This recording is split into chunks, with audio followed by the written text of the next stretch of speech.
Good afternoon, everybody. Chag Chanukah Sameach from the city of the Maccabees, Modi'in. This is the Israel Brief brought to you, as always, by Lay of the Land with me, Rolene Marks. And I missed you guys yesterday. As I said last week, we will be trying to bring you the headlines from Israel as often as possible.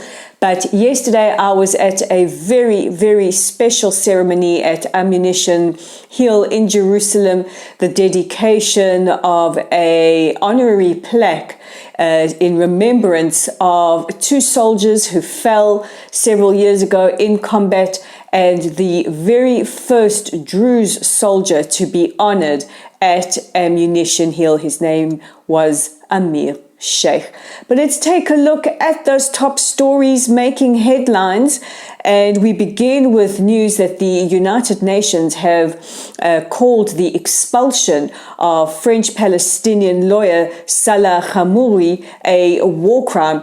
They have said this sends out a negative message to human rights activists working in Israel. Now, Khamouri, who was sentenced to 7 years in prison for plotting the assassination of prominent Israeli Rabbi Ovadia Yosef, was expelled from Israel. France also condemned this move by Israel. Now, Khamouri is believed to have been a member of the PFLP, that is the Popular Front for the Liberation of Palestine, an organization that is recognized as a terror entity by the European Union.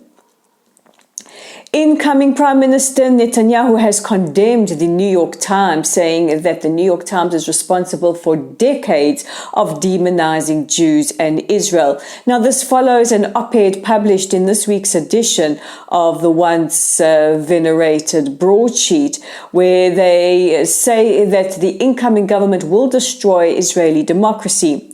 Netanyahu has accused them of trying to undermine Israeli democracy.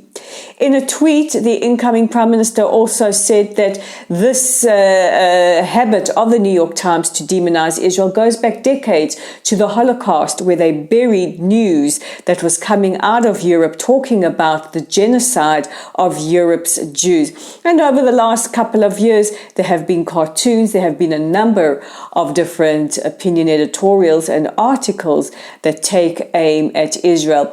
And not a huge coincidence, but really, really unsettling, was the New York Times crossword that was published on Sunday. This is Erev Chanukah, the first night of Chanukah, that was in the shape of a swastika. Now, the New York Times have said that this is automated and it happens, and that crosswords do often take a shape. But New York Times, really? A swastika?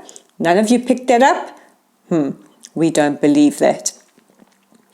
Israel has finally closed its consulate in Doha, the capital of Qatar, as the World Cup has come to an end. And a huge kol hakavod to Argentina, and we must give a kavod to France as well. What a final, probably the most intense final in the history of the World Cup.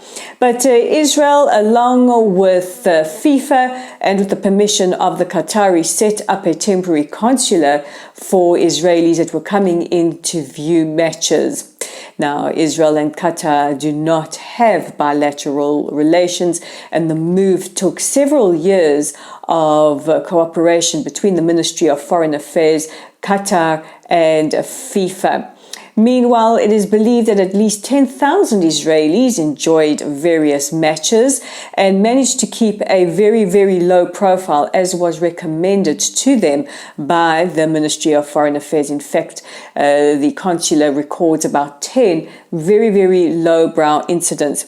What wasn't quite low, however, was the treatment of Israeli journalists by spectators and by the Qataris. In fact, Palestinian Authority President Mahmoud Abbas yesterday thanked the Qatari government for making the Palestinian cause front and center. During the duration of the World Cup, it was not uncommon to see Palestinian flags being waved. Officials were handing out armbands for spectators to wear for matches, and journalists reported several times of their live broadcasts being interrupted by Palestinian supporters telling the Israelis there is no country called Israel and to go home. Now, if I were the Israeli government, and I'm not, and I can't speak on their behalf, but I would have a serious conversation with FIFA. We all know the outrage around banning the rainbow flag, which is a symbol of gay rights, especially in light of the appalling record that the LGBTQ plus community face in Qatar. Let's see what happens. I'm not going to hold my breath. And finally, and we do have a good news story, Israel is set to rock this coming summer.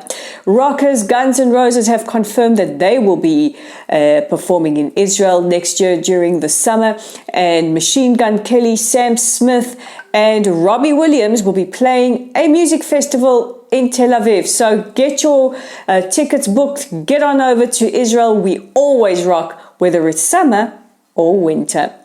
And that brings me to the end of today's broadcast. Don't forget to check out our website at www.layoftheland.online for all your archived articles, Israel briefs, whatever you want. It's up there on our website.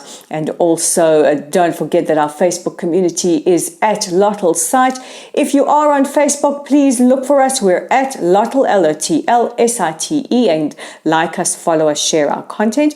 Our YouTube channel is at the Israel Brief. You guys know what to do. Like, share, subscribe, hit that red button. And we're on Twitter, and you can follow us at Lay of the Land 5. I'm Rolene Marks. This is the Israel Brief, and we'll join each other again tomorrow for your top stories.